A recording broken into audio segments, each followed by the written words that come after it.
อุ๋งอิงฉายานี้ได้กลับมาอีกครั้งฉายาไหนใดนั่นก่อนอื่นขอกล่าวคำว่าสวัสดีครับผมสวัสดีพี่น้องครับป้องปายมิตรหมอแคนแฟนหมอลำยินดีต้อนรับเข้าสู่ช่องไทยซีเกตชาแนลสวัสดีพี่ยังแฟนครับเอฟซีสาวหน่อยเพชรบันแพง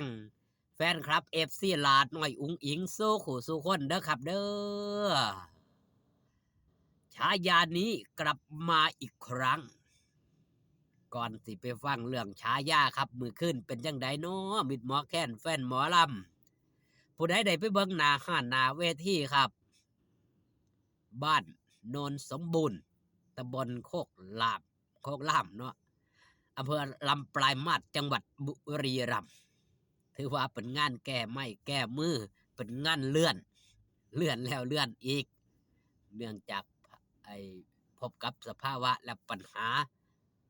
ณช่วงนั้นเนาะเมื่อขึ้นก็ถือว่าอบอุ่นครับมิดหมอแคนแฟนหมอลำให้การต้อนรับทีมงานสาวหน่อยเพชรบันแพง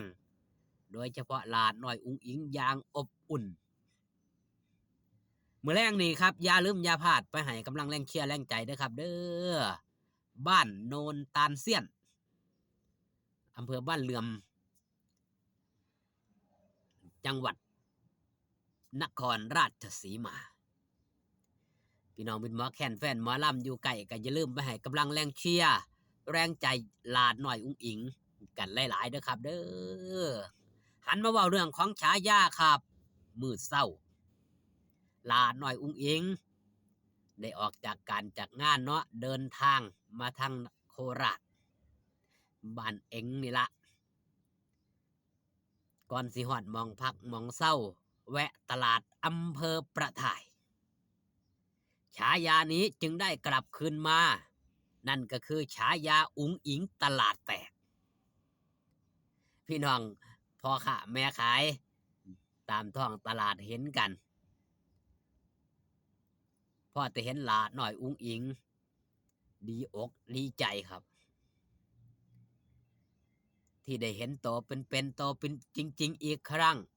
โดนเถื่อบ่ได้ย่างตลาดเฮาก็บ่ได้เห็นคลิปย่างตลาดย่ำเช้าของช่องพ่อแม่อุ๋งอิงเนาะพี่น้องมิตรหมอแคนแฟนหมอล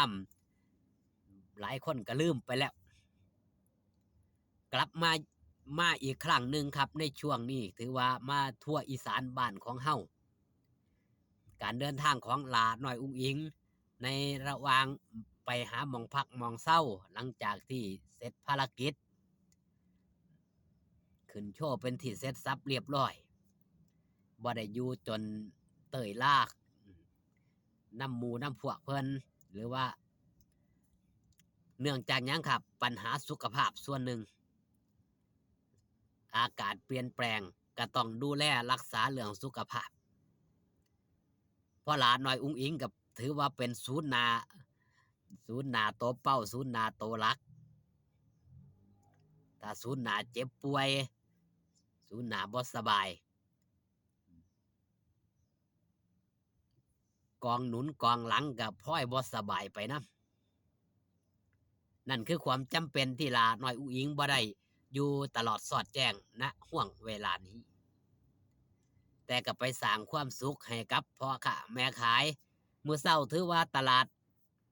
คึกคักพอสมควรครับตีสามตีสามกว่าๆนี่พ่อค้าแม่ขายก็ยังบ่ทันมาหลายเนาะแต่ก่อนนั่นหลาน้อยอุ๋งอิงมาในช่วงตอนนั้นตีห้าพ่อค้าแม่ขายเทิงคนมาซื้อของพร้อมกันหลายณตอนนั้นแต่ตอนนี้ก็ถือว่าโอ้โฮพ่อค้าแม่ขายเพิ่นได้เห็นครับซื้อของนำแถมนำทั้งซื้อทั้งได้ของแถมทั้งได้ของฝากของต้อนเต็มไม้เต็มมือสำหรับครอบครัวรถตู้บ่ว่าจะเป็นเสียนนท์บ่ว่าจะเป็นพ่ออาชิตะที่ร่วมในการเดินทางไปนำรวมถึงพ่อฮักที่เพิ่นให้ความสะดวกสบาย ติดตามหลาน้อยอุ๋งอิงเบิ่งแย่งหลาน้อยอุ๋งอิงนี่คือความพิเศษครับความพิเศษของหลาน้อยอุ๋งอิงที่หาได้ยากกับศิลปินรุ่นราวคราวเดียวกันนี่สิได้รับการตอบรับแบบนี้ความเด่นความดังความปังของหลาน้อยอุ๋งอิงนี่อยู่ในทุกที่อยู่ในทุกหม่องก็ว่าได้ไปหม่องใดก็มีแต่คนฮู้จักนี่เขาเอิ้นว่าดังของจริงดังของแท้หลาน้อยอุ๋งอิงก็ถือว่าไปหยังครับไปโปรโมตตลาดให้พร้อม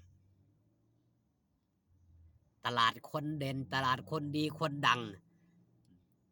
ไปทางใดเขาก็สิว่าโอ้ตลาดนี้หลาน้อยอุ๋งอิงมาแล้วหลาน้อยอุ๋งอิงอยู่ไสสาวน้อยเพชรบ้านแพง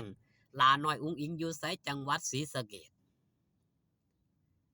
เป็นศิลปินซุปตา มหาชนของจริงของแท้ดังแบบบ่ได้จกตาดังแบบบ่ได้อวยครับเพราะว่าหยังครับความดังของหลาน้อยอุ๋งอิงนี่มันไปทุกพื้นที่ตะวันออกตะวันตกภาคเหนือภาคกลางภาคใต้นี่รู้หู้จักกันไปทั่ว